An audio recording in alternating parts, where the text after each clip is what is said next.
On August 1st, 2023, a game released on Steam by the name of Operator, developed by the publisher Vector 2. To quote the actual description of the game, it says, "You will play as an elite Tier 1 operator undergoing dangerous clandestine operations all over the globe, with a strategic, measured, and unforgiving style of gameplay." When it comes to this game, it really does kind of combine things that we have in all sorts of other games like Tarkov or Ground Branch and hell, even Ready or Not. It combines a lot of the things that we love from those games into one game. Basically, the core concept of it is like shoot terrorists or shoot bad guys in a specific area and do this over and over again, or do this in different ways. Kill, no capture, securing, HVT eliminate, stuff like that. It's really just the same concepts that we're used to when it comes to tactical shooters for right now. But, you know, I do really like the game. It's made by a solo developer, which blows my mind because this is a pretty good game for one developer. You know, it has a lot of the shit that all of us tactical LARP nerds who like to play these kinds of tactical shooter games love. You know, it has like checking your chamber for ammo or reloading and dropping the magazine completely, checking your ammo by pulling your magazine out, full-on weapon customization that allows you to change your rifle to be something like a Daniel Defense rifle to like an SR-16 or whatever they're fucking called. I'll put a picture up. Like, it'll make it go from this to that. That's fucking crazy. The game is really, really cinematic. When I play this game, I feel like I'm actually there because of how fluid the movement feels.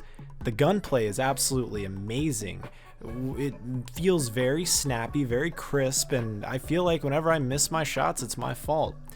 However, there is some floatiness, I will admit. It kind of reminds me of Red Orchestra 2, where if you aimed your Mosin or anything and you had like that floatiness whenever you were just hip firing your rifle, when you would move it around, how it would like move all over the damn place.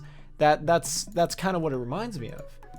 That's not really a bad thing. I guess that kind of adds to like, oh, you're kind of shouldering it, but let me know what you think down in the comments, please.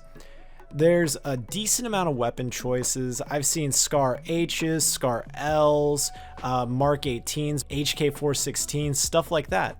And one sniper that I noticed that I could pick up, I'm not too sure if you could pick up every sniper, and a shotgun, which I don't use because I don't like shotguns, and an MP7 if you want to be, you know, base like daddy administrative results over there. I have an MP7. The scenarios are pretty cut and dry.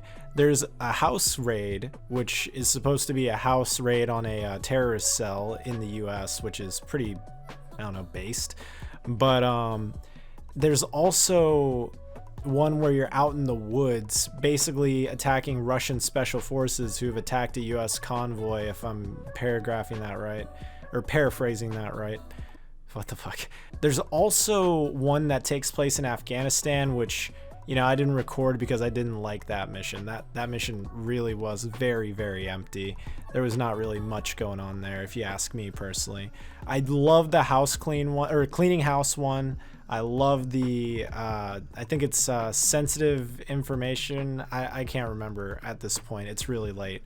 But I loved those scenarios because it focused on things that a lot of us fucking CQB, like LARPer nerds, love to think about.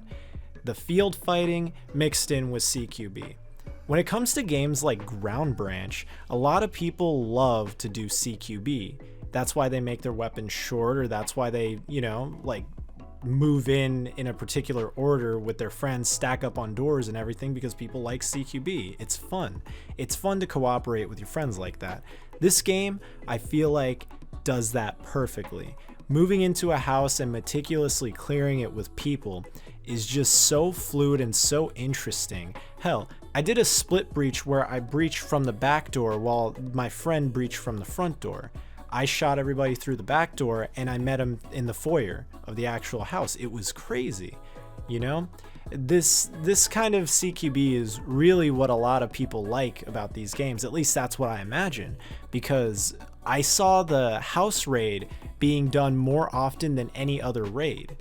When it comes to the cosmetics, they have a lot of cosmetics that you could actually mess with. I saw people rocking DevGru loadouts. I saw somebody doing a Black Powder Red Earth cosplay. It was really, really meticulous, the kinds of uniforms that you could fit together. I saw Flecktarn, I saw Multicam, I saw that AU Tax, I think that's what they're called. I saw all sorts of different camouflages, which was just wonderful, you know? You got lots of customization there, and that just makes the game more, you know, customizable and makes people be allowed to, you know, role play however they want to role play. The game has things like high readies and low readies, controllable walk speed, and one of my favorite things is that you can actually move and tilt your character left and right by using, I think it's the left control and mouse. You can actually control him moving all the way left, all the way right, all the way down. Kind of like how Ready or Not has that left alt and leaning kind of situation. Being able to control your operator in multitudes of different ways and having to be responsible for your weapon and equipment makes you feel like you're actually fully in control. It makes any issue you come up to your fault. I like a game that's punishing. I like games that require me to have teammates to support me and to rely on. It's a fun little mechanic. There's not much I could really say about the features and the pros and cons right now because this is the initial release, and I feel like it wouldn't be fair to say, you know, like, oh, this sucks because of this when it just got released. I will say the one thing that I don't like at this moment right now is that I can't save my loadouts and load them whenever I want to.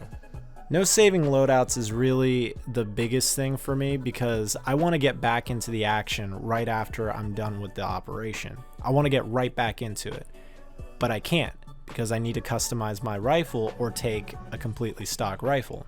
That makes it a little annoying, but I'm sure there are plans for this in the near future. If you made it this far, thank you so much for, you know, listening and, you know, watching the video. I really, really love making this kind of content for you guys. If you want to leave a like, I'd appreciate that. And if you feel like subscribing, if you're not already, I'd love to make more content. Let me know what kind of games I should tackle next and maybe some topics I could talk about. I love giving my opinion. I love that you guys have been listening. Leave a comment down below too about what you guys think about Operator.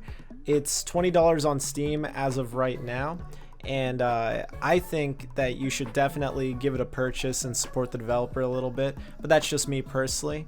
Yeah, that's pretty much everything I've got to say about the game as of right now, and when the next update comes out, maybe I'll do another video on it. Just hang tight and have a good rest of your day. See ya.